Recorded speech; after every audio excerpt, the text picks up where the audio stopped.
పరమశివుణ్ణి పూజించి తీరాలి. ఏమండి, శ్రీ మహావిష్ణువుని పూజించకూడదా? పలికించు విభుండు రామభద్రుండట అన్నారు కదా, ఏం రామచంద్రమూర్తిని పూజించకూడదా? కృష్ణుణ్ణి పూజించకూడదా?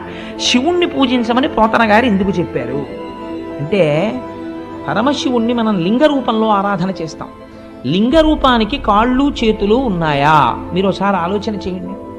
కాళ్ళు చేతులు ఉన్నటువంటి ఒక గొప్ప మూర్తి ముందు మీరు కూర్చుంటే మీ మనస్సు తెలిసో తెలియకో దాని యందు మగ్నమవుతుంది. ఎంత బాగున్నాడో స్వామి, ఎంత బాగున్నాడో అని మీ మనస్సు అక్కడ నిలబడుతుంది. కాళ్ళు చేతులు లేవు, అలాగని రూపం లేకుండా లేదు. రూపము ఉంది, రూపము లేదు. లింగానికి కాళ్ళు చేతులు ఎక్కడున్నాయి? కాళ్ళు చేతులు లేవు. పోనీ అసలు రూపం లేదంటావా? ఏదో ఒక రూపం ఉంది శివలింగానికి. కాబట్టి ఇప్పుడు ఏమైంది? రూపము లేదు, రూపమున్నది. అరూపరూపి.